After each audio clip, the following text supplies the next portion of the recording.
On se retrouve avec Mian Sandlov et Frédéric Bonneau à la suite de la projection d'un Amour de jeunesse. On se disait en introduction, vous disiez en introduction, Mian Sandlov, à la fois la part partiellement autobiographique du film, le fait que c'est le troisième film dans une logique nouvelle vague, ça aurait dû être le premier. Le film le plus frontalement autobiographique est bien le premier, mais vous avez esquissé le fait que biographiquement, justement, il n'y avait pas assez de recul, c'était peut-être trop tôt pour que ce soit le premier. Peut-être cinématographiquement aussi, c'était trop tôt que ce soit le premier, parce que c'est un film, on y reviendra, avec une vraie ampleur, tant géographique que chronologique. Mais peut-être la première chose, c'est, est-ce que c'est un film, justement, en raison, disons, de cette part... Vous dites d'ailleurs que c'est moins un film autobiographique qu'un autoportrait, ce qui me paraît sans doute plus juste. Est-ce que l'écriture de ce film-là, particulièrement, a été, je dirais, simple? Est-ce que ça, pour reprendre une métaphore aquatique, ça a coulé de source? Ou au contraire, pas du tout? Non, ça n'a pas coulé de source. Ça a été en 2 fois en fait. Ça a été même assez difficile, mais pas tellement difficile pour des raisons techniques, enfin je veux dire d'écriture de scénario, mais plus vraiment d'un point de vue psychologique. J'avais envie de raconter cette histoire, je ressentais la nécessité de le faire, mais d'accepter. Enfin, il y a quand même plus d'intimité en fait dans ce film-là que dans mes 2 premiers films. Je veux dire, je regarde aussi la sexualité. Enfin, et ça pour moi c'était un chemin quand même. C'était pas une évidence de filmer ces scènes. Donc il y a ça qui était, et c'est quand même au cœur du film. Donc il fallait trouver le chemin vers ça. Et puis aussi, oui, je le vois plus comme un autoportrait, effectivement comme l'autobiographie, parce que pour moi l'autobiographie c'est vraiment la fidélité à des faits. Je sais pas, au sens vraiment de rapport à la réalité. Là, tout est transposé quand même. Je veux dire, c'est fidèle à des émotions, mais c'est une réinterprétation et c'est à travers une autre histoire quand même. Donc, c'est pour ça que je me sens plus à l'aise avec l'idée de l'autoportrait, parce que quand on dit autoportrait, on pense à la peinture, et un autoportrait, ce qui est capté, c'est quelque chose, c'est une essence, c'est une idée, c'est une interprétation, mais c'est pas comme une photographie, quoi. Donc, c'est la différence pour moi, c'est celle-là. Mais en fait, j'ai écrit une première version de cette histoire quelques années avant, je pense avant d'écrire Le père de mes enfants. Donc avant 2009. Je ne sais plus les dates, mais en tout cas, j'ai dû, après Tout est pardonné, après mon premier film, j'ai dû déjà vouloir écrire ce film. Mais curieusement, je voulais le raconter du point de vue du garçon. Ce qui en fait n'était pas juste, mais vraiment, alors du coup ça devenait du coup un film impossible à écrire parce qu'il fallait partir en Amérique du Sud, ça n'avait pas grand sens, mais il m'a fallu tout un chemin pour accepter bizarrement l'idée que cette histoire ne pouvait être racontée que de son point de vue elle, qu'en la suivant elle. C'était pas une évidence en fait. Réinterprétation, travail sur les motifs, mais pour prendre, puisque vraiment on vient de le voir, donc c'est tout simple. La scène du carnet, par exemple, en revoyant le film aujourd'hui, je me suis dit que c'était très exemplaire d'un certain art du récit et d'une certaine fluidité. C'est-à-dire que ça, je n'aurais même pas l'indiscrétion de vous demander si c'est vrai ou pas. Il faut que tu me redises, j'ai pas revu le film en entier, et il faut que tu me redises. C'est le moment où elle est dans cet endroit en Scandinavie qui s'appelle Louisiana, qui est une sorte de cité un peu utopique sur la mer, si j'ai bien compris, parce que je connais rien à l'architecture, avec donc ce professeur d'archi qui va devenir son amant, et elle laisse son carnet de notes et son journal intime, elle l'oublie en fait, et elle écrit quelque chose comme « Enfin, pour la première fois depuis 4 ans, plaisir d'être seul, la solitude ne me baisse pas », un sentiment de libération. C'est lui qui le trouve, il le prend, ils se croisent, donc on comprend qu'elle est en train de revenir sur ses pas, sans doute parce qu'elle a perdu quelque chose d'important pour elle, et donc c'est lui qui lui rend. Et ce qui m'a frappé, c'est d'abord typiquement quelque chose, j'imagine, qui a été réécrit, réinventé, etc. Et puis surtout, comme le dit Sullivan dans le film, on attaque toujours les films français sur les mêmes choses, le côté bavard, complaisant, c'est ce qu'il dit là quand il sort d'une salle de cinéma.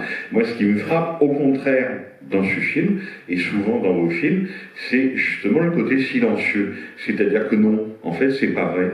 Dans les scènes les plus importantes, souvent les gens ne parlent pas. Et là, par exemple, la scène à laquelle je fais allusion, elle est muette. Voilà, ça fait 2 questions à la fois. Sur la parole, c'est vrai, je crois vraiment ce que tu dis, qu'on a vraiment cette idée du cinéma français très bavard, et j'imagine c'est une idée du coup qu'on pourrait se faire, y compris de mes films, qui sont perçus, j'en suis sûre, comme très français, alors que, et d'autant plus que j'admire énormément Rohmer, qui est vraiment un cinéaste de la parole, et j'aime infiniment les dialogues romériens, la façon dont il utilise comme un auteur de la dramaturgie, mais en fait mes films sont pas si bavards que ça. On y parle beaucoup, mais on y parle rarement frontalement de ce qui s'y joue. Souvent la parole elle est là comme du bruit, ou en tout cas les choses sont dites de façon indirecte, et ce qui s'y joue vraiment passe rarement par les mots, et c'est pas que ce soit forcément un choix, parce que je peux énormément apprécier la parole, et je crois à la parole comme une chose cinématographique. C'est beau, un visage de quelqu'un qui parle, qui dit des choses qui nous intéressent, enfin, j'aime ça infiniment. Et la parole joue un rôle important, et bien sûr il y a des choses qui sont dites qui sont importantes, et d'ailleurs je suis assez attachée au scénario et aux mots qui sont prononcés. J'aime que les acteurs y soient fidèles, mais je crois que mes films sont beaucoup plus je crois en effet que le silence il y a une très grande part, que beaucoup de ce qui se joue dans mes films se passe par des scènes silencieuses, ou en tout cas dans une sorte de dialectique ou d'équilibre entre des moments de parole et des moments de silence. Ça va aussi avec le fait que beaucoup de choses dans mes films sont laissées dans l'ombre, ne sont pas dites, ne sont pas racontées volontairement. Donc oui, en effet, ouais. Et alors sur cette scène du carnet, qu'est-ce que tu veux savoir sur le carnet? Je veux savoir comment, et c'est très difficile comme question, mais comment on arrive à condenser et à inventer un moment décisif d'un film, c'est-à-dire quand lui et elle vont comprendre que, ma foi, ils ne se déplaisent pas et que peut-être quelque chose est possible entre eux. C'est pas rien. Comme les retrouvailles avec Sullivan, ça m'a beaucoup frappé. C'est un plan qui n'a l'air de rien, mais il n'a pas du tout l'air de rien. Ils sont en mouvement. Elle est en train de marcher dans la rue, il arrive derrière elle à vélo. Alors que la plupart du temps, dans un cinéma classique, où l'idée un peu naïve qu'on peut se faire des retrouvailles quand on est spectateur de cinéma, on se dit, oulala, qu'est-ce qui va se passer, ils vont se regarder dans les yeux, etc. Tandis que là, pas du tout, elle marche sur le boulevard, il arrive derrière en vélo, il se regarde, voilà, c'est fait. Donc il y a à la fois, je sais pas, peut-être la volonté de marquer ces moments-là, qui sont très importants, et en même temps de les traiter dans cette sorte de fluidité, oui, comme ça, qui caractérise effectivement votre cinéma, ton cinéma. Donc il y a en tout cas une obsession qui est la mienne, qui est de... Alors c'est facile à dire une fois qu'on a dit ça, mais j'aime pas la lourdeur, quoi. Au cinéma, c'est vraiment une chose, et c'est quand même une chose très très répandue, que ce soit la lourdeur des intentions, dans le style, dans le jeu, enfin cette manière qu'a le cinéma si souvent d'insister, de redire les choses, et je crois que beaucoup de... Enfin, je suis animée par un désir du coup, enfin c'est lié, enfin de légèreté, de concision, de ne pas appuyer. Ça détermine, je crois, aussi bien l'écriture que certains...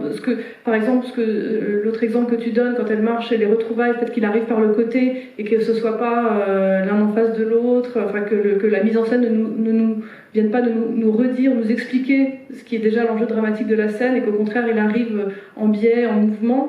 Je pense que ce serait un bon exemple de ça, et c'est vrai que je suis quand je relis mes propres scénarios, je suis à l'affût, enfin je cherche à éliminer dès qu'une chose me paraît trop dite ou là pour nous faire passer une information, alors que souvent on dit au contraire il faut faire passer l'information. Moi c'est plutôt l'inverse, j'ai plutôt tendance à vouloir supprimer tout ce qui peut être de cet ordre-là.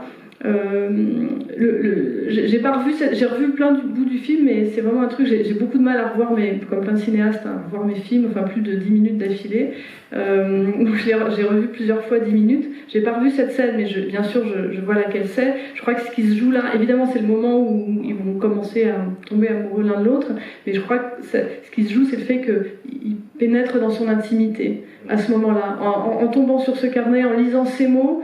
Et là, on voit aussi quand même que les mots, malgré tout, comptent beaucoup les cris comptent beaucoup dans mes films, même si ça passe pas forcément par la parole sur soi. Mais en tombant sur ces mots dans lesquels elle parle de sa solitude, qui sont des mots du coup très intimes, il pénètre dans son intimité. Et pour moi, ça va réveiller.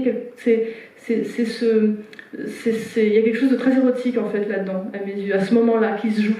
Et c'est ce qui va du coup faire que lui va commencer à tomber amoureux d'elle, mais aussi qu'elle se sent peut-être désirée aussi, regardée autrement. Et effectivement, il y a quelque chose de décisif qui se joue là, mais que je vois comme une chose assez érotique au fond.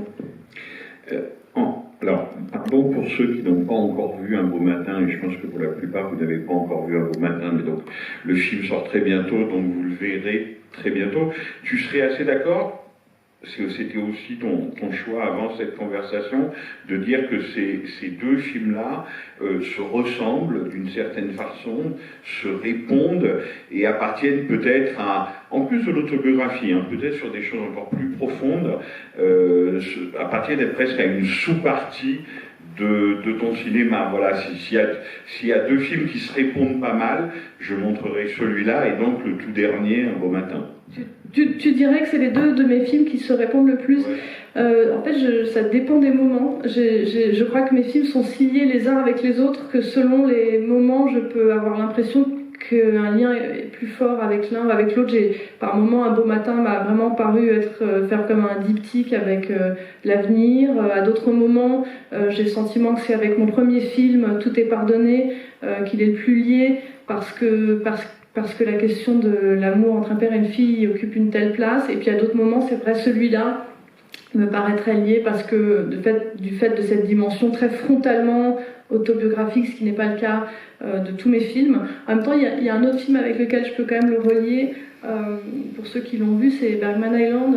En tout cas, Bergman Island, dans Bergman Island, il y a une femme qui écrit un film et à un moment donné, on rentre dans le film qu'elle écrit vraiment très clairement et bien que j'espère il fallait pas savoir ça pour comprendre le film, mais pour moi dans le film de Bergman Island est la suite et la fin, l'impossible fin de cette histoire qui ne se termine jamais, de cet amour qui ne se termine jamais, quoi. Et d'ailleurs j'ai traîné dans ma tête pendant un moment l'idée d'une suite qui n'était pas une idée vraiment possible, mais c'était là, d'un film qui se passerait sur 3 jours et qui serait comme ce dernier chapitre. Et ce film, pour 1000 raisons, ne pouvait pas exister. Enfin, ça n'avait pas de sens pour moi de revenir encore sur cette histoire, comme mon personnage, j'étais décidément jamais capable de tourner cette page. Donc j'ai pas fait ce film, mais quand j'ai écrit Bergman Island et que s'est posé la question d'un film qui aurait vraiment du sens, il fallait pas que ce soit anecdotique, il fallait que ça dise quelque chose d'essentiel sur mon héroïne, sur qui elle était.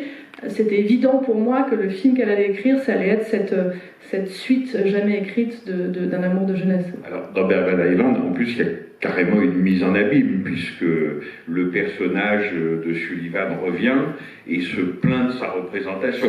Ça lui plaît pas. Il lui dit, tu m'as montré un type affreux. Enfin, j'ai pas vu le film hier, donc je me souviens pas exactement, mais il est pas. Il trouvait qu'il est plus beau et plus intéressant, voilà. Plus sympathique. Voilà. Il trouve que son double de cinéma est beaucoup moins bien que lui. Mais avant de repasser la parole à Bernard, qui va peut-être reprendre les choses un peu du début, mais on s'est un peu éloigné. En fait, ce que j'aime beaucoup dans tes films, et ça on en parle peut-être un peu moins souvent, et je trouve que dans celui-là c'est très fort, c'est l'attention portée au lieu, à l'espace, au trajet et au temps des trajets. Et je prends un exemple, quand on voit le garçon refaire ce parcours en vélo avec le RER dans sa maison de banlieue, etc., où il voit son père, enfin j'imagine que c'est son père puisqu'on l'a jamais vu, en train de regarder la télévision, et il se retrouve dans sa chambre et il pleure. En fait, tous les plans d'avant, il n'y aurait presque pas besoin de montrer qu'il pleure. C'est très bien de montrer qu'il pleure, mais on a compris à quel point lui avait compris qu'elle avait progressé, qu'elle était partie très loin, qu'elle avait changé, et que lui fait au fond toujours la même chose et est dans une situation complètement bloquée. Et donc c'est les mêmes plans de trajet, RER, vélo, sous-bois, pente, maison. Et voilà, ça je trouve ça très fort parce que là encore, par exemple, c'est de longues scènes dialoguées ou je ne sais pas comment on ferait, qui sautent, enfin qui n'existent pas, et qui sont remplacées juste par un trajet, quoi. Voilà, des quelques suites de plans qui racontent du spatial et qui en fait disent l'immobilité et quelque part, même en étant un peu cruel, le ratage de ce personnage. C'est vrai que cette scène est cruelle, je l'ai trouvée cruelle aussi. Elle est très cruelle, très cruelle. C'est un peu la vengeance de mon personnage de l'intérieur du film. Je l'ai trouvée cruelle en la revoyant, en tout cas extrêmement mélancolique et peut-être le moment le plus triste du film au fond. Et oui, ça passe, comme tu le dis, bien sûr par le fait de revoir ces lieux qui n'ont pas changé. En plus, je crois que c'est en hiver, enfin il y a vraiment une chose, et puis cette image de ce cheval, je pense qu'il devait incarner quand j'ai écrit le film, il y a eu ce petit fait divers là qui m'a marqué parce que je le trouvais d'une immense tristesse aussi de voir cet animal qui essaie de s'échapper de la ville et qui peut pas, qui incarnait sûrement à mes yeux, de façon plus ou moins consciente, l'idée d'une forme d'innocence, du désir impossible, enfin, qui le renvoie à ça. Mais oui, pour revenir sur la question des lieux, ça a toujours été presque un moteur de mon cinéma, en tout cas indissociable de leur écriture, presque plus que l'histoire en elle-même. Enfin, mes films, dans le point de départ de mes films, il y a quand même toujours un mouvement, une forme d'histoire, mais qui se formule pas forcément comme, qui se pitch pas forcément très bien. Je veux dire, c'est un mouvement, c'est un arc, c'est en revanche. Presque toujours associé à cette histoire, il y a un décor et c'est un décor qui pour moi a toujours une âme d'une façon ou d'une autre et qui est indissociable de l'intériorité des personnages. Et c'est vrai que j'ai toujours beaucoup filmé les trajets. Difficile de dire exactement pourquoi j'ai fait tant de plans en 8 films sur des gens qui marchent, qui traversent la rue, qui rentrent dans des immeubles, des plans qu'on pourrait si facilement couper, mais j'ai toujours eu l'impression que les portraits que j'essayais de faire, puisque tous mes films sont finalement un peu des portraits, d'une façon ou d'une autre, d'hommes, de femmes, et ça passait par le fait de pour transmettre leur présence, l'idée que je me fais de leur présence, il fallait les filmer, les voir marcher, quoi. La marche silencieuse, ça a toujours été une partie pour moi irréductible, enfin quelque chose qui participait de la présence et associé à des lieux, quoi.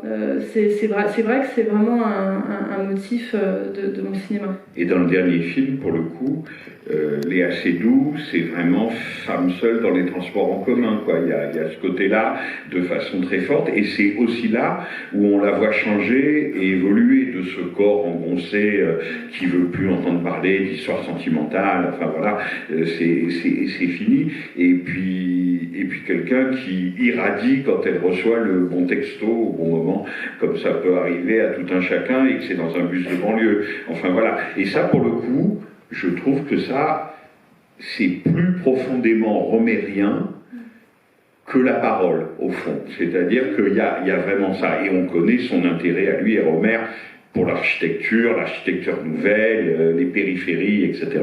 Oui, ça va avec. C'est aussi évidemment une des choses auxquelles je suis si sensible dans le cinéma de Rohmer, évidemment. Et ça permet aussi de filmer les acteurs en plan plus large. Enfin, en fait, quand on s'intéresse aux lieux, je filme les lieux. Donc c'est souvent, quand je suis à l'extérieur, c'est souvent des moments où la caméra est un peu plus loin des acteurs. Et du coup, on voit aussi le corps qui s'inscrit dans le lieu, alors que dans les appartements, et souvent, je filme dans des appartements parisiens, à moins d'être dans des focales hyper courtes pour montrer l'espace.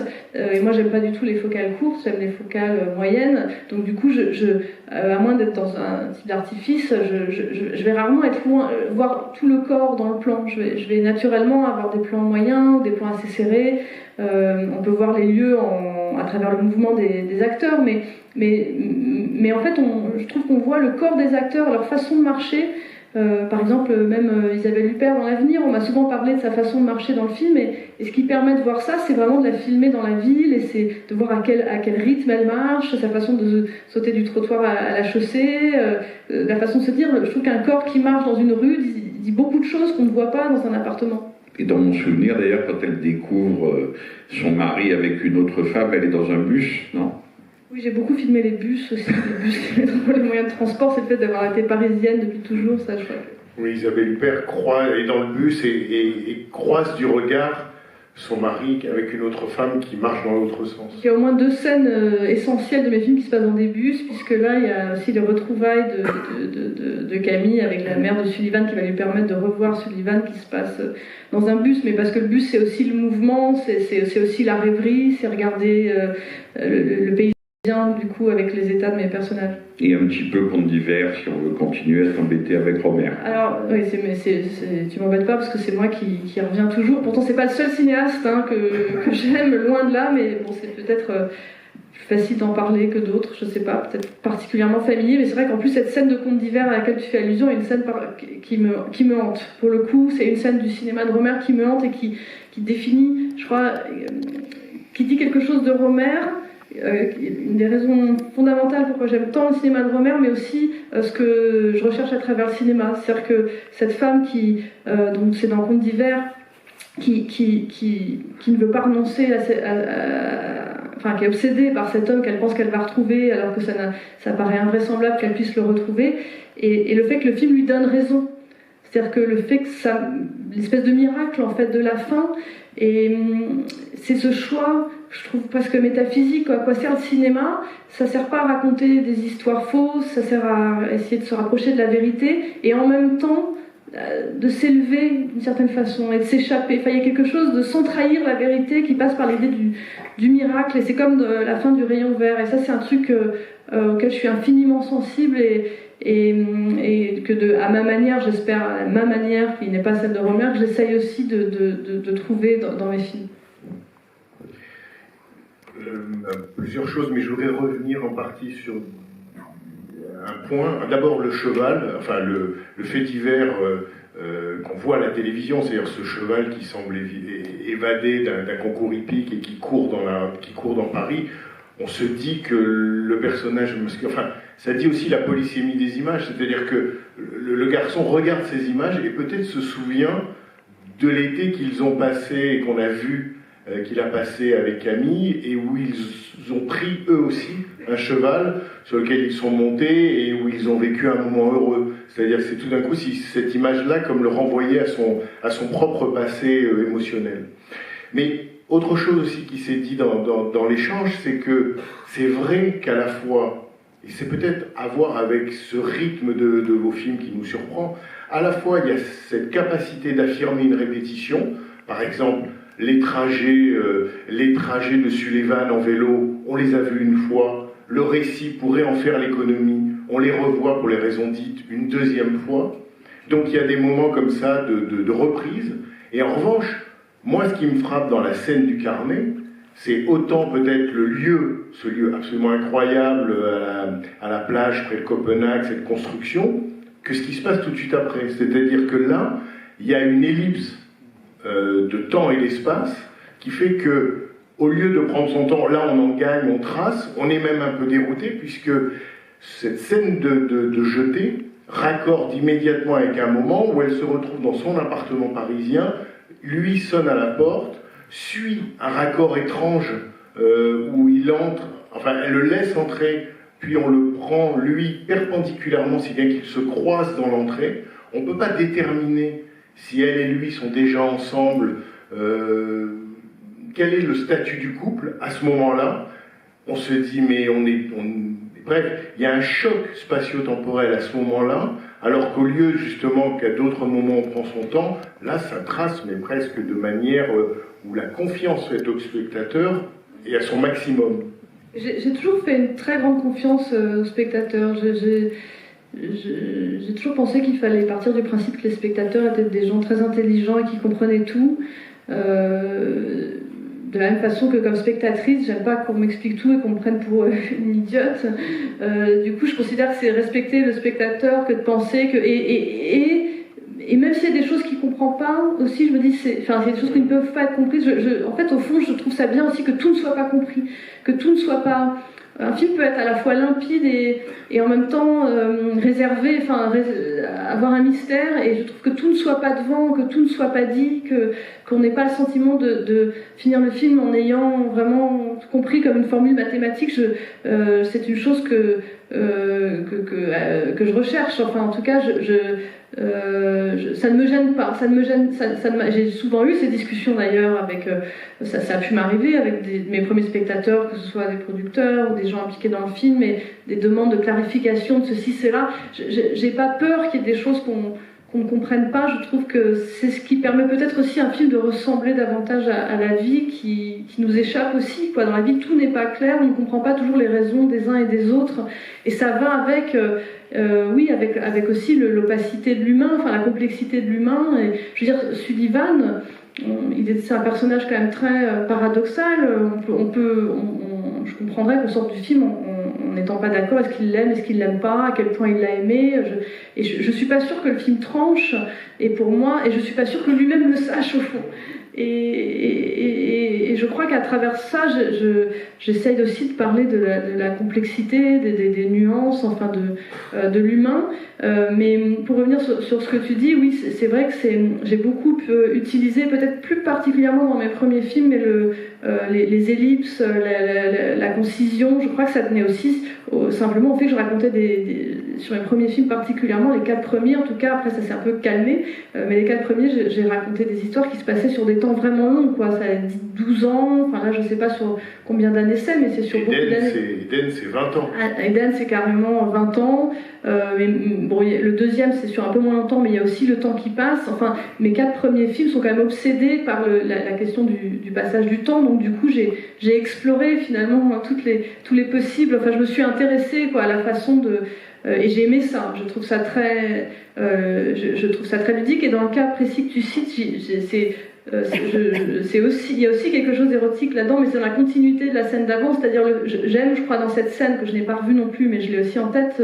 Je crois que ce que j'aime, c'est le fait que justement, on ne sache pas très bien s'ils sont un couple ou pas. Et je trouve que ça amène une tension qui m'intéressait à ce moment-là. Je trouve que c'est ce qui rend leur relation séduisante, érotique à ce moment-là, c'est que ce soit là dans l'air, mais qu'on ne sache pas trop au fond encore où est-ce qu'ils en sont, mais en même temps, on sent dans leur façon de tourner l'un autour de l'autre que c'est là, quoi.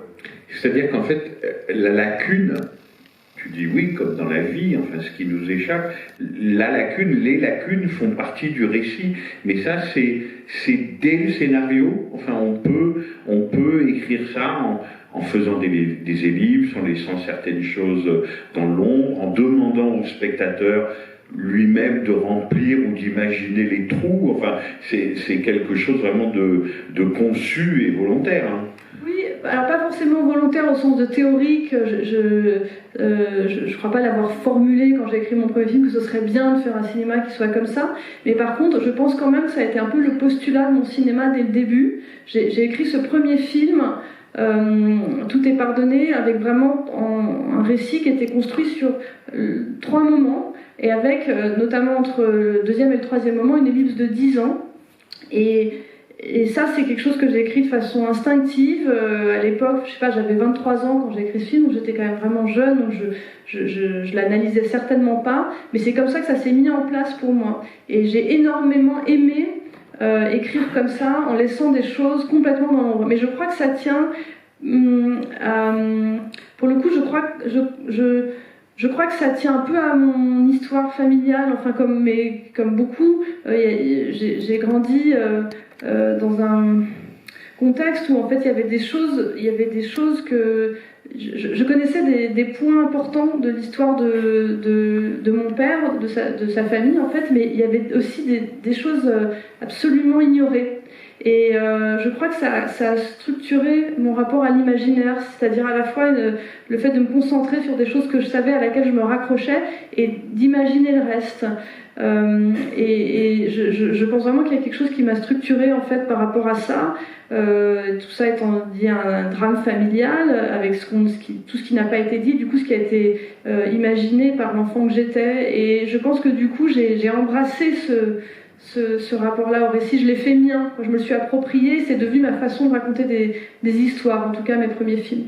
Et tu penses que c'est aussi lié, en plus de ce côté pan d'ombre comme ça, familial, à l'écriture, parce que tu as souvent raconté, enfin tu as déjà raconté, que très jeune, il fallait que tu te confrontes à ça, quoi, à écrire, enfin même de la prose, enfin pas forcément tout de suite en pensant au cinéma, mais c'est quelque chose qui dans le roman est d'abord très courant, et puis relativement facile à faire. Le roman est formidable pour ça, tandis qu'au cinéma, c'est quand même beaucoup plus difficile et beaucoup plus complexe, parce que c'est quand même un art de la clarté de l'enregistrement. C'est plus difficile de laisser les choses dans l'ombre, mais ce désir d'écriture, en fait, c'est ce qui vient en premier. Oui, j'ai ce désir d'écriture, mais cette peur de l'écriture en même temps. Je crois que c'est ce qui a fait de moi une cinéaste aussi. C'est-à-dire que j'ai, je dirais à partir de l'âge de 17-18 ans, avant de penser que je voudrais faire des films, j'ai voulu écrire. Et vraiment, les mots ont commencé à avoir beaucoup d'importance pour moi dans la lecture, mais aussi comme cinéphile. Je veux dire, j'ai commencé à m'intéresser au cinéma et dès le début de mon rapport au cinéma, il y avait la question des mots qui étaient dits.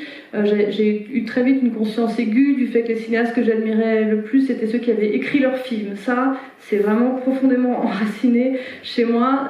Je tiens énormément à écrire mes films et c'est pas un jugement de spectatrice, parce qu'il y a plein de films que j'adore qui ne sont pas écrits par les cinéastes et je sais très bien à quel point ça peut varier et donner des choses passionnantes, mais au fond, ce qui m'intéresse le plus, c'est quand même le cinéma de ceux qui écrivent leurs scénarios, parce que c'est là que je vois une continuité, spirituelle.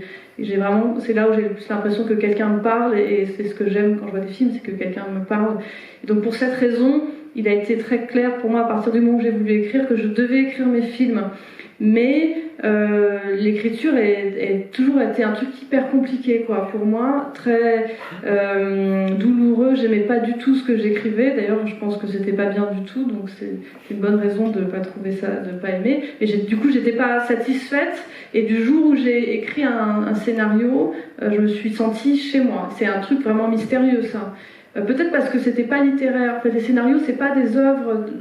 Mais c'est totalement mystérieux, parce que, enfin, moi, par exemple, je refuse toujours d'en lire, et j'admire les gens qui font ça toute la journée, mais une continuité dialoguée, enfin ce qu'on appelle une continuité dialoguée, l'action des dialogues, quoi, voilà, je trouve ça mortel, quoi.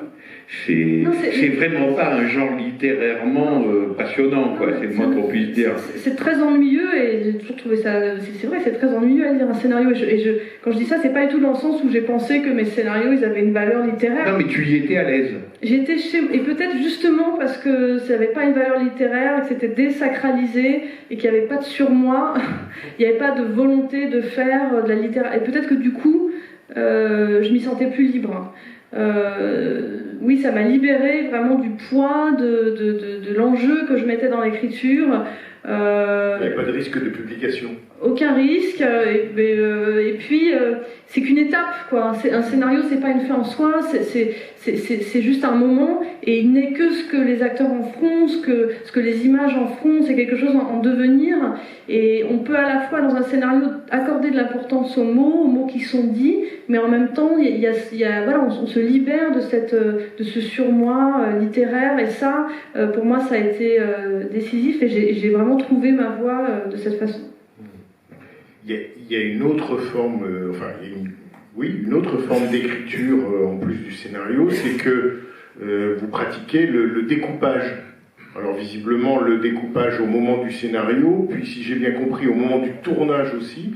Mais ce qui m'a le plus troublé dans votre pratique du découpage, c'est que vous dites à un moment, Et peut-être que ça a à voir avec la manière dont ça circule dans les plans. Hein.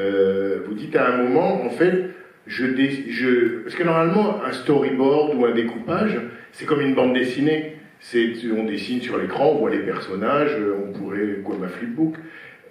Or vous dites, je dessine d'au-dessus. C'est-à-dire que vous dessinez comme un plan, mais pas le plan déjà de cinéma, mais le plan presque de l'architecte, où on verrait la maison du dessus ou la pièce dans laquelle sont les personnages du dessus. C'est étrange comme manière de procéder, mais à quoi ça vous sert, j'allais dire non pas de les surplomber, mais de les dessiner comme ça à la verticale? En fait, surtout, je les dessine pas véritablement, parce que c'est des petits points, donc c'est pas comme si je dessinais les personnages vus d'en haut. Je veux dire, mais c'est vrai qu'il y a une dimension très mentale à un moment qui passe par ça, qui est longtemps, enfin, si maintenant aussi en fait, qui est passé, que j'avais besoin. C'est plutôt comme une étape dans un processus de clarification, oui, comme un architecte, où j'ai besoin de voir l'espace, mais en fait, je fais pas du tout des storyboards. Le fait de ne pas avoir fait d'école de cinéma fait que je crois que je me sens à la fois libre par rapport à certaines conventions, et en même temps complexée techniquement. Donc je pense que c'est ce qui fait que sur mes premiers films, je passais aussi énormément de temps à faire des dessins, des trucs. C'était aussi comme pour rattraper mon retard. Mais en fait, le moment où vraiment ça se joue, plus que les dessins, je les fais au fur et à mesure et je les refais sans fin. Enfin, j'ai tendance vraiment à beaucoup travailler, c'est vrai, sur le découpage. Mais là où ça se joue vraiment, c'est sur les lieux, en fait. C'est surtout que je passe énormément de temps, et ça rejoint ce qu'on disait sur le rapport aux lieux en général dans mes films. Et je passe un temps, même, je dirais presque un peu délirant, quoi, à arpenter. Et ça fait partie de ce que j'aime le plus dans le fait de faire les films, à arpenter les lieux, pour trouver, jusqu'à avoir un rapport tellement intime avec ces lieux qu'il y ait une sorte d'évidence sur la façon où trouver, quel est l'endroit où placer ma caméra. Et après aussi, je passe énormément de temps avec la script avec laquelle je fais tous mes films, sauf celui-là, c'est le seul film que j'ai pas pu faire avec elle, mais tous les autres, où en fait on joue les scènes, on les pratique, je les explore c'est comme si j'avais besoin de me les incorporer en fait, jusqu'à arriver à un tel niveau de connaissance et d'intimité de la scène. D'abord, ça me permet aussi de les améliorer, les retoucher avec elle, pour effacer tout ce qui pourrait me paraître superflu ou artificiel, etc. Mais aussi jusqu'à avoir un rapport organique avec la scène. Et c'est seulement quand j'ai ce rapport organique que je sais comment filmer. Mais ce travail-là, qui est très laborieux, il me procure un immense plaisir. Je crois que c'est pas loin d'être j'adore le tournage aussi, parce que c'est le travail avec les acteurs, mais vraiment c'est presque le moment le plus zen pour moi, c'est le moment où je suis avec la script de mes films, Clémentine, et on marche dans les lieux. C'était particulièrement vrai à Foreux, Bergman Island. C'est un film qui a connu plein de rebondissements de tournage. On a dû tourner sur 2 années, donc on a passé un temps fou. Et en fait, j'ai adoré ça. Enfin, c'était stressant parce qu'on ne savait pas avec qui on tournerait et quand ni comment. Mais en même temps, on a eu comme une sorte de cadeau qui était d'avoir un temps un peu infini que j'ai passé à arpenter cette île jusqu'à être absolument certaine. Et j'ai le désir d'être absolument certaine de chaque plan que je vais faire. Oui. Mais là, ça c'est intéressant parce que ça veut dire que c'est préconçu à ce point-là, où les choses peuvent encore changer avec les comédiens dans les lieux pour des tas de raisons au moment du tournage. C'est les deux à la fois en fait. Ça peut paraître paradoxal, mais c'est absolument préconçu. Je ne peux pas mentir là-dessus. J'ai une connaissance vraiment à la virgule près, du découpage. Oui, tout est très très très pensé, prévu. Je connais quasiment par cœur mon découpage, mais c'est pas fait pour que ça ne puisse pas changer. Mais c'est fait, je dirais, plutôt pour que les changements se passent à un niveau supérieur. Je sais pas comment dire ça. Je veux pas arriver sur le tournage et que le problème ce soit comment je vais filmer ma scène. Qu'est-ce qu'on fait? Oh là là, vite. Parce que c'est le truc des tournages, c'est quand même la vitesse, quoi. Il faut aller vite. On a toujours de temps, et pour moi, le temps, c'est au cœur de tout. Et en fait, je trouve ça plus intéressant d'arriver en sachant exactement ce que je veux faire, et en sachant pourquoi, et en sachant aussi comment expliquer aux comédiens pourquoi c'est ça qui me semble le plus juste. Et j'ai l'impression que c'est comme un point de départ, et que de là, du coup, on peut aller plus loin. Et c'est tellement un point de départ, ou en tout cas une marche nécessaire, que cette impression qu'on a à voir vos films je dirais, d'un naturel évident, d'une apparence voilà, que les choses sont là, ce soi-disant naturel, en fait, c'est le résultat d'un travail, d'un processus incroyablement long, parce que les prises elles-mêmes, enfin, Magne l'évoquait en introduction, vous allez parfois jusqu'à 20 prises, 22 prises pour un plan. Pour un plan. Ce qui veut dire Moins maintenant. Moins maintenant. Mais peut-être sur ce film-là, beaucoup. Sur mes premiers films, beaucoup. Moins maintenant, mais ça peut m'arriver. C'est-à-dire que c'est vrai que j'ai une volonté assez farouche. Si jamais j'ai le sentiment qu'on n'est pas au bout, je sacralise tellement les films, en fait. Les films, c'est tellement important dans ma vie, ces films, ils représentent une chose tellement essentielle, je considère que c'est une telle chance de pouvoir m'exprimer à travers des films que je m'en voudrais éperdument si je lâchais un plan, une scène avant d'avoir eu ce qui me semblait être la vérité de la scène. Donc tant que j'ai l'impression qu'on n'y est pas, je pense que j'ai vraiment été un cauchemar pour mes directeurs de production, enfin sur les premiers films, parce que je devenais, malgré ma douceur apparemment, j'espère ma politesse, etc., mais en même temps c'était difficile de m'arrêter à partir du moment où je creusais quelque chose et que j'avais l'impression de ne pas l'avoir. Et en fait, là, les considérations de budget, de temps qui passe, d'heures, ne m'atteignaient pas beaucoup. C'est vrai. Mais c'est là qu'on rejoint le personnage de Camille quand elle dit quand elle parle d'architecture et elle dit c'est la seule chose pour laquelle je soulèverai des montagnes. C'est ce mystère-là que je voulais approcher dans le film, parce que cette jeune fille, elle paraît quand même très fragile, elle est dans l'obsession amoureuse, elle est dans la dépendance. Et puis en même temps, bon, le film ne fait que l'effleurer ou l'apercevoir, mais on voit quand même qu'elle se révèle, enfin avoir une certaine volonté, un certain caractère quand il s'agit de devenir architecte, même si elle n'est qu'au début. Et c'est vrai que je dois dire, je me suis étonnée moi-même à cet endroit-là. C'est-à-dire je me suis vue d'une adolescente très très mélancolique et voilà, sachant pas ce qu'elle voulait faire, dans un truc où l'amour prenait toute la place, etc., à une jeune cinéaste qui quand même avait une certaine détermination, et c'est resté un peu mystérieux pour moi, mais j'ai vraiment l'impression que la vulnérabilité qui était la mienne adolescente, je sais pas comment dire, je l'ai transformée pour en faire une chose vers la création, quoi.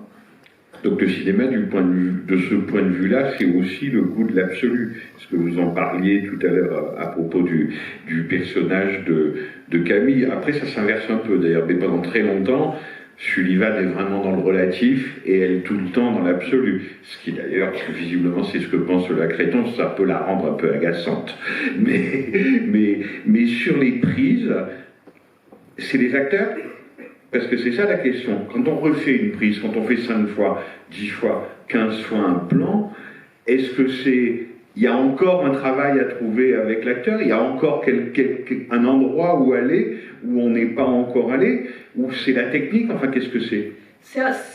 Les deux, enfin je pense à cette époque, c'était sûrement que j'avais l'impression qu'on pouvait chercher encore, trouver une nuance, c'est des nuances en fait. Et moi j'ai vraiment grandi avec cette phrase, je crois qu'elle est Nietzsche, mais que évidemment je ne cherche pas à me l'approprier, mais elle m'a marqué. Wehmir, der eine Nuance bin, c'est mon père qui me répétait ça, c'est douleur à moi qui suis une nuance. Bon, j'ai grandi dans un monde de nuances, quoi, dans vraiment l'idée de la philosophie telle que mes parents m'ont transmise. C'est avant tout l'idée enfin c'est quand même cette idée de la nuance, quoi. Et donc le travail avec les acteurs, c'est pas pour les épuiser ou pour les faire souffrir ou pour aller plus loin. Je crois que c'était vraiment j'entendais quelque chose et j'avais l'impression qu'on s'en rapprochait, mais que peut-être il y avait quelque chose qui pouvait aller plus loin, ou aussi souvent faire disparaître la caméra davantage. C'est-à-dire c'est vraiment une chose qui définit le style chez moi, c'est le désir de faire des plans qui ne se voient pas, enfin de faire oublier le style, un style qui n'est jamais ostentatoire. Et je pense que à cette époque où j'étais moins à l'aise techniquement, si je faisais plus de prises que maintenant, c'est pas forcément lié que au jeu des comédiens, mais plutôt aussi à la caméra, au fait que je maîtrisais moins bien l'outil, mais par contre j'avais ce regard, j'avais déjà une certaine exigence et la volonté de faire des plans où on ne sentirait pas la caméra, et je pense que ça pouvait me rendre dingue. Je me souviens, j'ai revu dans ce que j'ai revu du film tout à l'heure, j'ai revu un plan de Camille et Sullivan qui marchent dans la rue à Paris, et aussi ça aussi c'était une cause de beaucoup de prises. J'ai beaucoup filmé dans les premiers films les rues de Paris en laissant j'ai beaucoup aimé filmer Paris en laissant la circulation vivre, ce qui est toujours le cas d'ailleurs, sauf que quand j'ai fait Un beau matin avec le Covid, malheureusement c'était impossible parce que tout le monde était masqué, donc en fait c'était quasiment impossible de filmer les rues de Paris en les laissant vivre, malheureusement, mais j'ai toujours beaucoup aimé faire ça. Et je me souviens de ce plan où ils marchent quand ils se retrouvent et qu'ils sortent du café, il dit je voudrais marcher, et il dialogue, je crois que je l'ai fait 27 fois, enfin, c'était un peu ça, je sais pas si j'oserais le refaire aujourd'hui, mais c'était lié à la circulation, peut-être un peu au jeu des acteurs, mais je pense c'était beaucoup lié à ce qui se passait derrière eux et au fait de vouloir que ce travelling soit invisible, qu'on ne le sente pas, et peut-être que je trouvais que le travelling démarrait trop tôt et qu'on le sentait trop. Mais c'est ça peut-être une des choses les plus étonnantes, parce que chez les gens qui commencent très tôt, chez les jeunes cinéastes, même extrêmement doués, dont on peut beaucoup aimer les films, etc., on voit bien que le côté surcadré presque doit être un peu rassuratoire quand on est jeune. Donc les plans sont souvent soulignés, etc. Tandis que chez vous, vous le dites très bien, c'est exactement l'inverse. C'est-à-dire qu'il faut faire oublier la caméra, et la fluidité dont on n'arrête pas de vous bassiner, elle n'est pas qu'inventée. C'est-à-dire que c'est vraiment ce que vous cherchez quand même. Oui. Et la clarté, la transparence du style, ça a été... Je suis sûre que mon style a changé parce que j'ai appris et que les plans de mes films sont devenus plus sophistiqués qu'ils ne l'étaient pendant mon premier film, évidemment. Mais par contre, le désir n'a pas changé. Mon désir, c'est celui d'une forme de rigueur, d'une forme de clarté, d'une forme de transparence. Je veux pas que le style de mes films soit narcissique. Je veux pas que le style se regarde. C'est vraiment un truc. Et même si d'ailleurs je pense être beaucoup plus indulgente pour ça comme spectatrice, parce que je peux aimer énormément des films dans lesquels le style se voit et est fait pour être vu, est fait pour être admiré. Des films, très souvent, je vois des films avec des plans incroyables et je me dis waouh. Incroyable, mais en fait je veux pas du tout ça dans mes films. Je veux pas qu'on se dise waouh, et d'ailleurs je saurais pas, mais même si je savais, je veux qu'on soit ému par... Je voudrais qu'on soit ému par un sentiment de vérité quant à la façon dont la vie y est retransmise. C'est la seule chose au fond qui m'intéresse, et si je tire une fierté, c'est pas du fait que le style suscite épate, suscite l'admiration, c'est au contraire qui se voit pas, mais c'est vrai aussi par rapport à la durée des plans, par exemple. Une chose qui souvent épate énormément les spectateurs, c'est les longs plans séquences. Et moi-même d'ailleurs je suis impressionnée quand je vois des longs plans séquences très réussis, très beaux, et en fait moi j'essaye jamais de faire ça. Parfois je fais des plans longs, ça m'arrive, mais jamais d'une longueur qui ferait que ça attirerait l'attention et que ça deviendrait une fin en soi et qu'on pourrait se dire, et que ça se mettrait entre les personnages et nous. Je suis capable de couper un plan séquence que je trouverais très réussi mais que je trouverais trop visible, par exemple. C'est vraiment, je crois, une chose qui détermine mon rapport au style. Mais alors continuons un peu là-dessus. Ce parti pris et cette volonté de l'invisibilité de la fabrication, tu as été aussi critique, tu as écrit sur les films, c'était là tout de suite. Enfin, ce parti pris vient d'où ? Je crois que c'était là, pour le coup, je crois que c'était là tout de suite, l'obsession de la clarté du style. Je pense aussi bien, sans vouloir revenir toujours là-dessus, mais une influence de la philo quand même, je ne suis pas du tout philosophe et je suis très ignorante en philosophie, mais il y a quelques principes qui m'ont été transmis, et c'est, je crois, aussi beaucoup du côté de mon père, cette obsession de la clarté.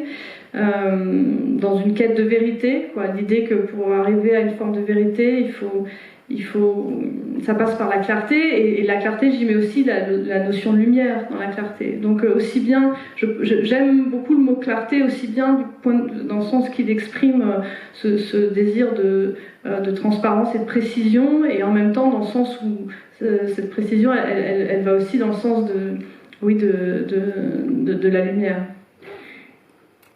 Et il y a un mot en fait qu'on prononce assez peu souvent pour les cinéastes de façon peut-être un peu étrange. On le dit pour les musiciens, on le dit très facilement pour les peintres, même pour les écrivains. Mais le cinéma est un système technique qui peut être très intimidant, donc on ne prononce pas ce mot-là. C'est le mot de vocation. Parce qu'on se dit, avoir la vocation de cinéaste, mon Dieu, mais qu'est-ce que ça peut vouloir dire? Il faut diriger 30 personnes sur un plateau, connaître la technique, etc.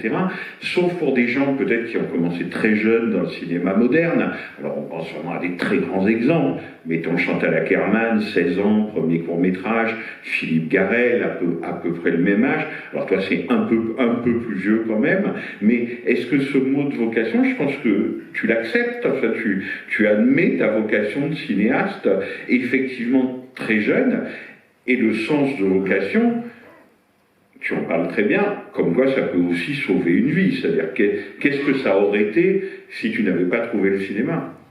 Oui, je ne peux que l'assumer parce que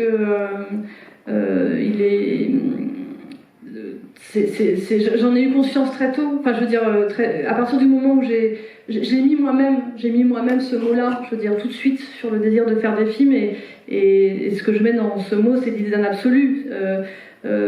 C'est comme si quand on voit Camille, à quel point elle aime ce garçon et le caractère absolu qu'elle met dans cet amour, elle le reporte finalement sur cette vocation. C'est un peu pareil pour moi. J'ai l'impression que j'ai abordé le cinéma comme ça, dans l'idée de quelque chose d'absolu qui donnait du sens à ma vie, quoi. Vraiment, ça très clairement, et ça m'a...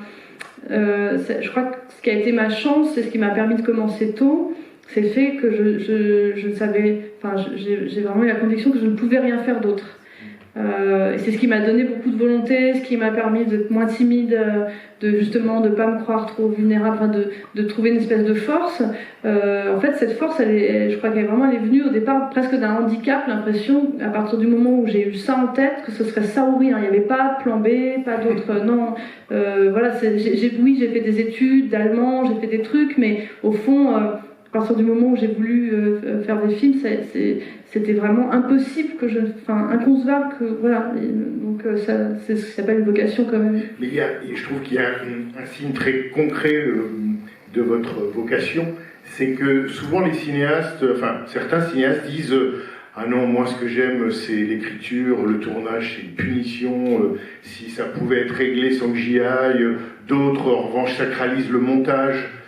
Comme l'étape enfin où ils peuvent faire vivre le film dont ils avaient en tête. Vous dites, j'aime l'écriture, j'aime le tournage, j'aime le montage.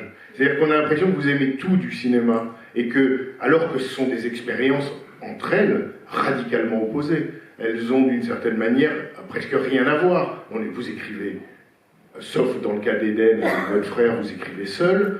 Le tournage, mon Dieu, c'est l'inverse. Le montage, vous êtes deux.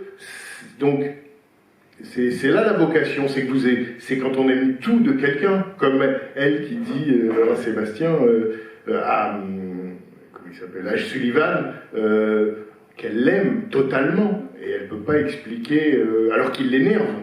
Mais en fait, c'est ça que je trouve extraordinaire dans le cinéma, et qui est unique, vraiment, qui est propre à cet art, et qu'on ne retrouve dans aucun autre art, c'est cette variété qui est vraiment une chose...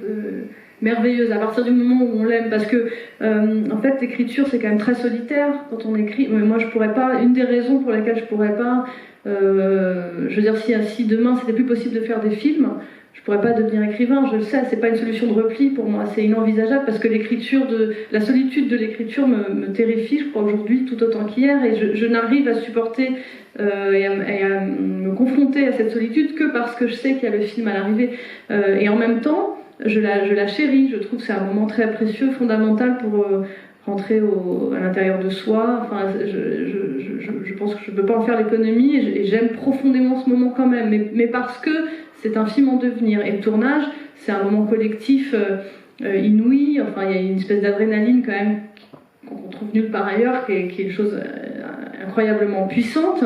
Et puis après, la relation à deux au montage, j'adore aussi ce dialogue-là qui ne ressemble ni à ce qu'on a vécu au tournage, ni à ce qu'on a vécu. Donc oui, en fait, c'est la variété en fait, du cinéma, de ces moments que je trouve une chose unique et que rien ne pourra... C'est ce qui fait que rien ne pourrait remplacer le cinéma pour moi. Et vraiment le plaisir que d'ailleurs, cette question de la vocation, effectivement, ça passe d'abord par le plaisir de faire, quoi.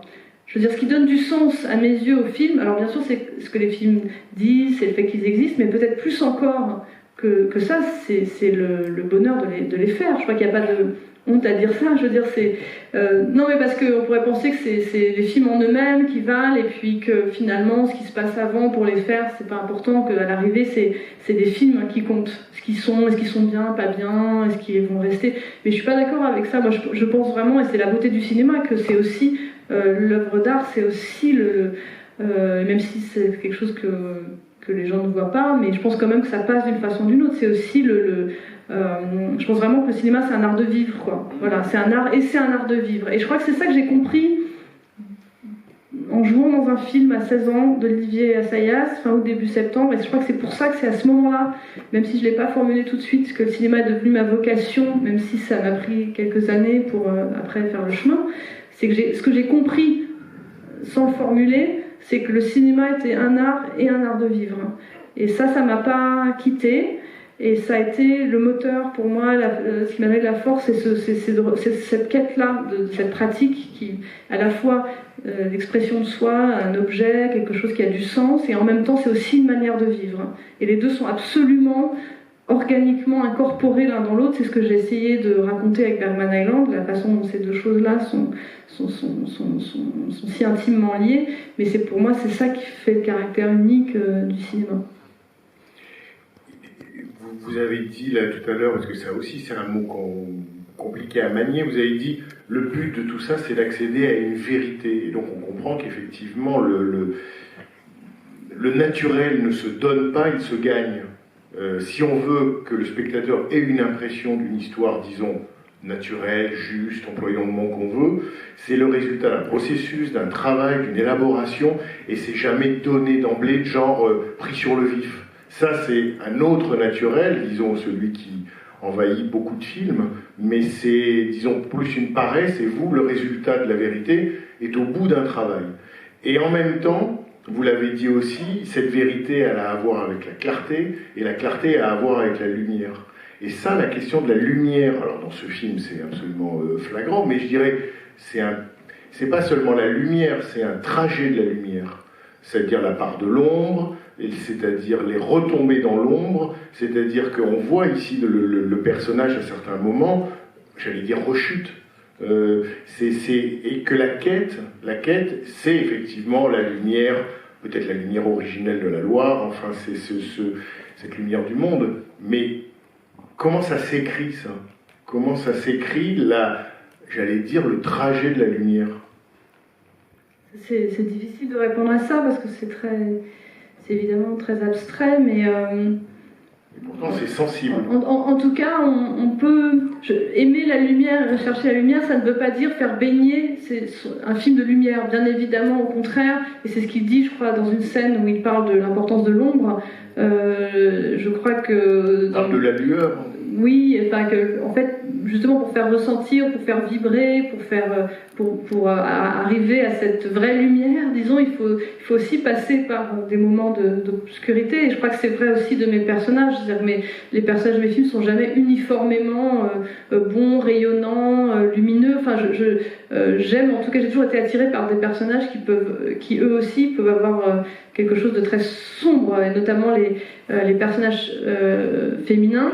Masculin, pardon, mais donc, je crois que dans tous mes films il y a cette quête-là, mais ça veut jamais dire pour autant que mes films sont... et en même temps je crois qu'il y a toujours quelque chose de sombre et que ça participe, qu'il y a une sorte de dialogue, de dialectique, il y a toujours de l'obscurité aussi dans mes films. Mais concrètement, c'est quoi votre dialogue avec le chef opérateur? Par exemple ici Stéphane Fontaine, est-ce que vous avez une discussion là-dessus? Est-ce que c'est un enjeu du tournage, ou est-ce que c'est beaucoup plus, j'allais dire, pragmatique, technique que ça, et qu'est-ce qui l'aide, lui, à chercher j'allais dire, cet arc-là, ou ce trajet de lumière, dans votre échange, ou dans... J'ai le sentiment que le dialogue avec les chefs opérateurs, pour moi, en fait, j'ai toujours pu faire une très grande confiance. J'ai travaillé avec 4 chefs opérateurs différents et j'ai jamais eu de problème. Enfin, j'ai toujours eu des goûts. Comment dire, pardon. Ils ont toujours très bien compris ce que je recherchais par rapport à la lumière, c'est-à-dire à l'évidence une lumière qui ne se voit pas. Enfin, on essaye toujours de capter avec les chefs opérateurs avec lesquels je travaille la lumière du monde, quoi. Ça m'intéresse pas beaucoup de créer une lumière qui fasse lumière de cinéma. Mais ça veut pas dire qu'on pose juste la caméra et qu'on n'a pas besoin d'éclairer, que c'est facile et que c'est juste du documentaire. Pas du tout, parce qu'en fait, pour arriver à capter cette lumière-là, il faut en même temps c'est parfois justement un travail, un processus pour arriver à la capter, parce que la lumière ne se photographie pas forcément comme elle se montre. Enfin, mais ce que je veux dire, c'est que ça a toujours été un peu, je dirais pas que ça allait de soi, mais j'ai toujours travaillé avec des chefs-op en qui j'avais une très grande confiance dans le rapport à leur lumière et dans ce qu'ils allaient faire, donc je pouvais les laisser assez libres et à la limite, mon intervention consiste en général simplement à leur faire enlever. Dès que je vois quelque chose que c'est éclairé, je suis gênée, je leur demande de l'enlever ou de trouver une manière de ne pas faire sentir la lumière. Mais sinon, s'il y a un dialogue avec eux, ça a toujours plus été sur le mouvement de la caméra, en fait, les plans, c'est-à-dire rendre la caméra invisible. Ça, c'est vraiment peut-être ce qui nécessite le plus de dialogue entre les chefs-op et moi, plus que la lumière, puisqu'en général, encore une fois, ça s'est fait toujours dans un truc de grande confiance et avec très peu de problèmes, enfin comme une sorte d'évidence quand même. Par contre, j'ai pu avoir des dialogues assez poussés, et j'ai appris beaucoup de choses, d'ailleurs pas les mêmes choses d'un chef-op à l'autre, mais sur la façon de concevoir des plans qui soient très souvent en mouvement, parce qu'en fait il y a énormément de mouvement dans mon cinéma, mais que ce mouvement donne toujours le sentiment de suivre les personnages et jamais de les devancer, de jamais les précéder. C'est-à-dire qu'on doit avoir le sentiment que le mouvement est produit par le mouvement du personnage, quoi. Mais ça, c'est facile à dire, mais après ça se décline en 1000 questions qui se posent quotidiennement pendant le tournage. Il y a toujours une grande interrogation avec le cinéma, finalement, c'est le rapport entre le cinéaste et ses comédiens. Parce que on sait qu'à Hollywood, plein de films auraient pu se faire presque tout seul ou de façon interchangeable. Je ne parle pas des très grands films des auteurs, évidemment, mais que voilà, le cinéaste, à un moment, c'est quelqu'un qui allait parler aux comédiens. Il était surtout là pour ça, pour leur dire ce qu'ils devaient faire et les diriger. Alors maintenant, on est dans un tout autre cinéma, mais comment ça se passe? Parce que ça, vous ne l'avez pas appris, ou vous l'avez appris sur le tard, enfin voilà, en faisant des films. Parler à un acteur, quand on ne l'est pas soi-même, même si un peu, puisqu'il y a eu une expérience en tant que comédienne, mais assez brève, enfin voilà. Et en plus, avec cette exigence des principes de cinéma qu'on a énoncés, mais aussi encore peut-être une autre exigence qui est celle de l'autobiographie, qui complique peut-être encore un peu plus les choses. C'est-à-dire qu'il ne faut pas se trahir soi-même, il ne faut pas trahir personne, il faut savoir ce qu'on raconte. Enfin voilà, comment se fait cette maïeutique un peu mystérieuse qui est sur un plateau et qui doit parler à des acteurs. Je crois que là encore, l'expérience du tournage à 16 ans m'a aidé pas mal, m'a permis peut-être de gagner du temps. Ce qui est marrant, c'est qu'en fait, j'ai quasiment jamais remis les pieds sur un tournage.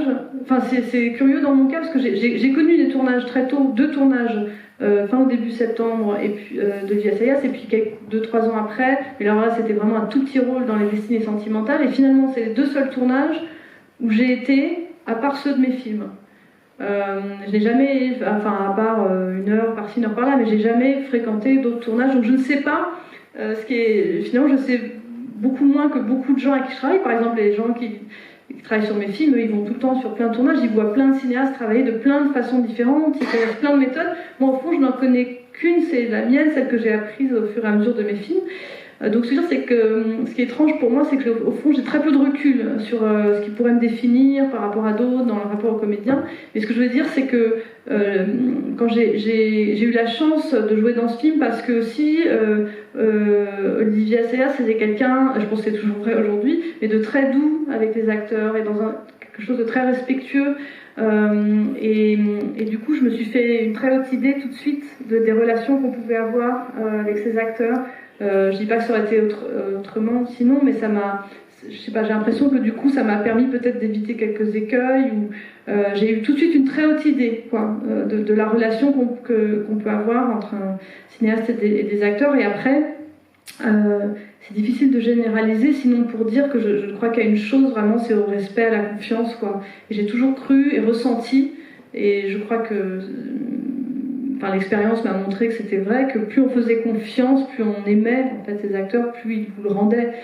Je crois pas je sais que certains fameux cinéastes sont connus pour avoir été dans des relations violentes, de conflits, de brutalité avec leurs acteurs. Moi, d'abord, je suis pas capable d'avoir ça. Comme genre de relation, j'ai horreur de ça, et je ne crois pas à ça. J'ai vu sur mes films ce que j'ai obtenu de plus. De patience, d'attention, de générosité de la part des acteurs et notamment des enfants. Notamment, je pense au père de mes enfants, avec les petites qui m'ont vraiment donné beaucoup. Je l'ai obtenu grâce au fait qu'elles m'appréciaient. Enfin, je veux dire que du coup, il y avait du plaisir, et du coup, aussi, c'est ce qui permettait peut-être de leur demander de recommencer, sans que ce soit pour elles dans la souffrance. J'essaye de faire en sorte que tourner dans mes films ne soit pas une souffrance quand même pour les acteurs. Mais je pensais pas du tout à des preuves forcément de conflictualité, simplement un acteur qui est à côté de la plaque, quoi, qui n'y est pas. Heureusement, j'ai pas été trop confrontée à. J'ai pas le souvenir d'avoir été trop confrontée à ça. J'ai été confrontée à une certaine résistance chez Tim Roth dans Bergman Island. Ça, c'était un peu dur parce que c'était nouveau pour moi. Et du coup, avec la tentation de manipuler, ça c'est vraiment un truc que j'ai un peu découvert sur Bergman Island, mais c'est pas du tout.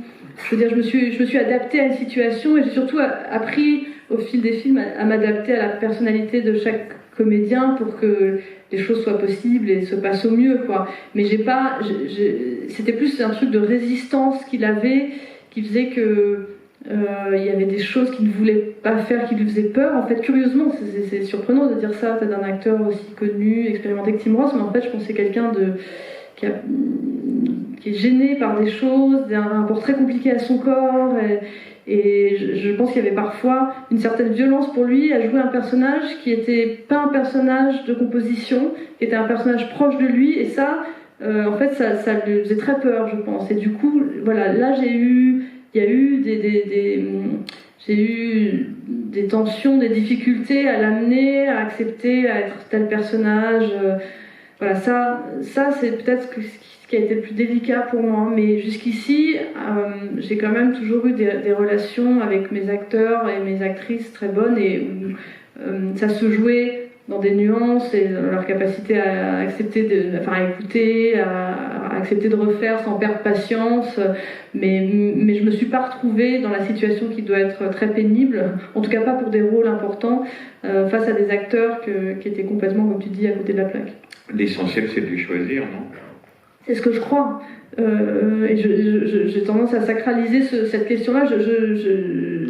J'aime autant travailler avec des acteurs inconnus qui n'ont pas d'expérience, des enfants, qu'avec des acteurs qui peuvent être très expérimentés si je les aime. Mais dans tous les cas, j'ai besoin de les aimer, quoi. C'est impossible pour moi. Je pourrais jamais choisir des acteurs juste parce qu'ils feraient partie d'une liste d'acteurs connus et qu'on me dirait, que mon producteur me suggérerait de travailler avec lui ou elle parce que ce serait bien pour le film. C'est vraiment une chose qui est inconcevable pour moi, et ça, j'espère ne jamais céder là-dessus. Vraiment, pour moi, le B.A.-ba, c'est de choisir des acteurs qu'on aime et qu'on a vraiment envie de filmer, quoi. Sinon, c'est impossible. Et ça, ce travail-là, il se fait, j'allais dire, de toutes les manières. Recourir à une professionnelle du casting, ou voir un acteur ou découvrir une actrice dans un film, comme vous disiez avec Lola Créton dans le film de Catherine Breillat, Barbe Bleue. Comment se fait ce travail si important de savoir quel sera à la fois l'acteur qui va incarner, voire déborder le personnage que vous avez écrit? Quels sont les modes de recrutement? Ça a vraiment varié selon mes films, puisque ce ce qui a changé, c'est que j'ai fait des films récemment avec des acteurs qui étaient plus expérimentés, plus connus, alors que c'était pas le cas de mes premiers films. Mais quand j'ai fait ça, c'est des films que j'ai écrits vraiment en pensant à eux. Je les ai pas, je veux dire, je n'ai pas casté évidemment Isabelle Huppert ou Léa Seydoux. J'ai écrit l'avenir enfin pas pour, mais en pensant dès la première ligne à Isabelle Huppert, de même que j'ai écrit Un beau matin en pensant dès le départ à Léa Seydoux. Donc ça, c'est un processus qui est différent, mais qui tient à des rôles pour lesquels voilà, il y a dans lesquels tout à coup je peux voir telle ou telle actrice, mais je dirais pas que c'est des accidents, mais ça arrive par moments, mais c'est pas quelque chose que je veux vraiment décider. Il se peut très bien que le prochain film que je ferai, je le fasse avec des acteurs inconnus, dans tous les cas. Et après, quand c'était des acteurs inconnus sur mes premiers films, là oui, on faisait du casting, mais par exemple, Constance Rousseau, la comédienne qui joue dans mon premier film, Tout est pardonné, elle avait 16 ans, c'est Elsa Pharaon qui faisait le casting de mes premiers films, elle l'a abordée dans la rue. C'était pas... J'aimais bien, quand j'ai fait mes premiers films, aller vers des comédiens qui n'étaient pas forcément des gens qui voulaient jouer, ou chez qui il y avait une résistance. D'ailleurs, je crois que ça, c'est une chose qui perd... Enfin, même si j'ai travaillé depuis avec des comédiens très connus, je crois que je pourrais encore demain avoir ce même désir-là. J'aime bien la réserve chez les acteurs. J'aime bien les acteurs réservés. Ça tient sûrement aussi à mes personnages. Mais j'aime bien filmer des jeunes gens qui résistent un peu, ou qui sont timides, ou qui n'ont pas envie de tout donner, chez qui tout n'est pas devant. Et c'est ce qui m'a pas mal conduit surtout mes premiers films, à aller plutôt chercher des acteurs qui voulaient pas forcément jouer, ou qui avaient tendance à se planquer. Voilà, même Constance, je pense qu'elle était très heureuse de jouer dans le film, mais au départ, c'est quelqu'un, quand on l'a filmé, c'était vraiment, la première fois, c'était comme un petit chat apeuré. Enfin, elle était terrorisée, elle se cachait derrière ses cheveux, elle était très timide. Même Lola, je ne sais pas si elle est encore là, vous l'avez vu tout à l'heure, là maintenant elle l'est moins, mais elle était, même en ayant joué dans le film de Catherine Breillat, c'était une jeune fille d'une immense timidité, à la limite, elle avait du mal à parler. Moi, c'est ça qui me plaisait, je crois aussi, cette timidité, ce retrait. Et même Roman Koninka, que j'ai vraiment l'impression d'avoir un peu forcé à aller jouer, alors que c'était pour lui quelque chose... dans 3 de vos films. Voilà, mais lui aussi, il y a une forme de résistance, et je crois que ça va un peu avec mes films, enfin, de personnages où il y a quelque chose qui nous échappe et qui veut pas se donner, quoi. C'est ce que disait Jean-Luc Godard, les honnêtes gens ont peur devant une caméra. Ceux qui n'ont pas peur. Est-ce que peut-être, pour terminer, peut-être quelques questions de votre part, quelques questions du public. Ici au milieu, monsieur. Là. Non, il arrive. Regardez.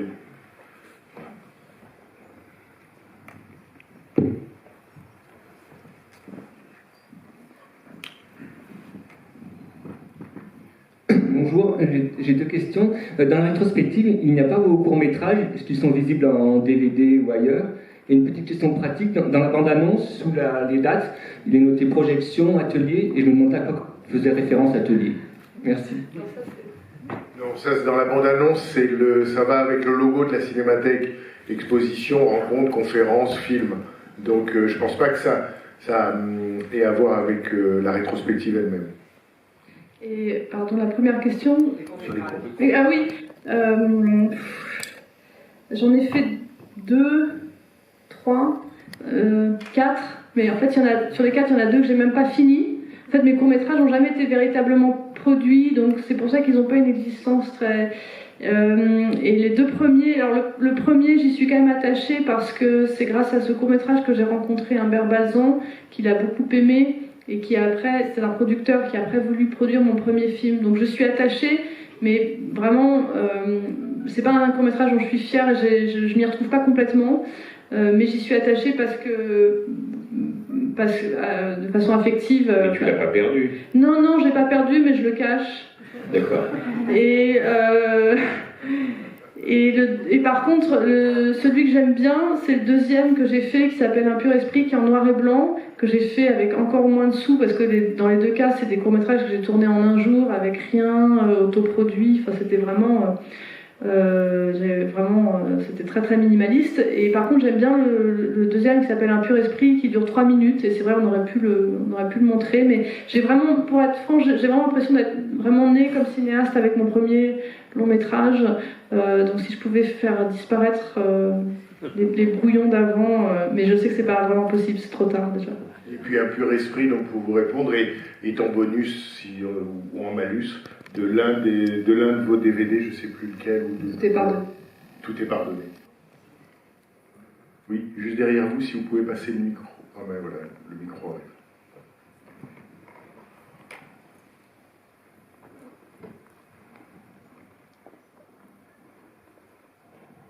Oui, bonjour, merci. J'aurais pas mal de questions, mais je vais en poser une au moins. C'est quoi du choix des musiques très présent dans vos films, que ce soit des musiques diégétiques, comme disaient Jean Savant, ou amenées. Comment vous avez choisi ces musiques pour le film qu'on vient de voir, là, par exemple? Ces musiques Barra, je crois, et puis ce thème qui revient 2 fois sur l'eau, etc., qui est magnifique, qui accompagne l'image finale, mais qu'on entend plutôt dans le film aussi, autour du chapeau. Voilà, comment vous êtes amené à choisir? En fait, on me dit souvent qu'il y a beaucoup de musique dans mes films, alors qu'il n'y en a pas tant que ça. Enfin, je crois pouvoir dire que par rapport à ce qui se fait, en général, en termes de combien de minutes de musique par film, il y en a relativement peu dans mes films, mais en revanche, c'est vrai que la musique existe toujours très fortement, et je crois que c'est beaucoup lié à l'usage du silence. Là encore, on en a parlé tout à l'heure, mais en fait, c'est un peu comme la même illusion on pourrait penser que mes films sont très bavards, alors qu'en fait, ils ne le sont pas. Il y a dans mes films des moments musicaux qui sont très présents, et où la musique est faite pour être complètement entendue, écoutée, comme les personnages souvent l'écoutent. Mais en fait, il y a aussi, dans tous mes films, sauf Eden, mais parce que Eden est un film sur la musique, sinon dans tous mes autres films, il y a toujours de longs moments sans musique, y compris des moments où la musique serait on pourrait être très tenté de mettre de la musique, notamment des moments de transition, des moments des plans, le genre d'endroit où on met de la musique dans les films, enfin les plans de personnages qui marchent, etc., et où en fait je n'en mets pas. Et c'est ce qui fait, je crois, qu'on l'entend particulièrement. Je n'ai jamais travaillé avec un compositeur, par exemple. Aucun de mes films, sur aucun de mes films, je n'ai travaillé avec un compositeur. Donc je n'ai toujours utilisé que des musiques préexistantes. C'est aussi quelque chose, je crois, presque un peu un postulat. Ça ne veut pas dire que ça ne changera pas un jour, mais je crois que ça définit le rapport que j'ai à la musique. J'ai toujours aimé l'idée que la musique ouvrait une porte sur une autre âme, une autre histoire, qu'elle venait rajouter une autre dimension, qu'elle avait sa propre histoire. Je crois que ça va complètement avec cette idée que j'ai évoquée précédemment de faire des films qui parlent de la vie plutôt que des films qui parlent de cinéma. Et c'est pour ça que j'aime l'idée d'aller chercher des musiques qui sont nées avant le film, qui font partie de la vie, que j'ai écoutées, avec lesquelles j'ai un rapport. Et donc très souvent, c'est comme ça que j'en viens à choisir, et souvent avant le tournage d'ailleurs, 3, 4, 5 morceaux qui vont exister très fortement dans le film, soit parce que je vais les mettre comme musique de film, soit parce que le personnage va les entendre, mais c'est en général des musiques que j'ai en tête, oui, avant, et qu'à un moment donné, j'ai l'impression qu'il y a une note, je veux dire, quelque chose dans la musique qui rejoint, c'est ce que, puisque tu citais Godard, il disait aussi que les titres étaient comme des panneaux indicateurs. Ça, c'est un truc qui m'est vachement resté, qui m'a toujours beaucoup servi pour trouver des titres, cette idée-là. Mais je ressens un peu la même chose sur la musique, c'est-à-dire que la musique, le fait de rentrer dans le film en ayant déjà en tête l'idée de 1, 2, 3 morceaux qui vont être présents dans le film, et souvent que j'écoute d'ailleurs un peu en boucle, de façon souvent un peu obsessionnelle quand je prépare le film, ça me donne aussi une direction. Par exemple, sur Un beau matin, mon dernier film, j'ai utilisé une sonate de Schubert, qui a un rôle important dans le film, en tant qu'une fois, mais c'est un moment important entre le personnage de Sandra Léa Seydoux et son père. Bon, et j'ai vraiment fait le film avec cette musique m'a accompagnée, quoi. Et les titres, ça va avec ce qu'on disait sur la lumière. Le nombre de vos titres qui évoquent la lumière, que ce soit Eden, Un beau matin, L'avenir, je pourrais presque faire une parodie de ça, des titres de mes films. C'est pour ceux que je n'ai pas encore utilisé, mais je ne fais pas exprès en plus. Oui, mais ça revient, quoi. cette question de la lumière dans les titres. Madame. Vous avez écrit la plupart de presque tous vos films en français et puis Bergman Island en anglais. Et je me demandais si il y a une différence dans le processus d'écrire le scénario et si vous avez découvert des nouvelles contraintes ou libertés en écrivant dans une langue autre que votre langue maternelle. En fait, Bergman Island, je l'ai écrit en français. J'aurais jamais pu, je pourrais pas écrire, en tout cas pas aujourd'hui, je serais bien incapable, peut-être un bout de dialogue comme ça, mais écrire un scénario en anglais, j'en suis absolument incapable. Et ce qui s'est passé, c'est que ça a été évidemment traduit, mais du coup, c'est celui de mes scénarios que j'ai le plus, où j'ai le plus lâché, comme on dit, aux acteurs, dans le sens où quand j'écris mes propres scénarios en français, je peux être vraiment un peu maniaque sur des tournures de phrases, des trucs. Et là, et c'était assez agréable finalement, comme je maîtrise évidemment moins l'anglais que le français, du coup j'ai fait une très grande confiance et je leur ai même demandé, que ce soit Vicky, Cripps, Tim Roth, Mia, tous les acteurs qui avaient les rôles principaux en anglais, je leur ai demandé de me dire, je voulais pas que ça sonne traduit, etc. Donc en fait, beaucoup des dialogues ont été adaptés et c'est souvent les acteurs, et notamment Tim l'a beaucoup fait, il a beaucoup apporté, je crois, pour ça, en amenant plus de concision, quelque chose de plus direct qui lui ressemblait davantage. Du coup, pour Bergman Island, j'ai laissé davantage, je dirais, de liberté aux acteurs sur les dialogues.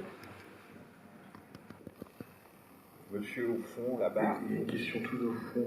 Allez-y. Ah, j'ai cru. Alors, tout au fond.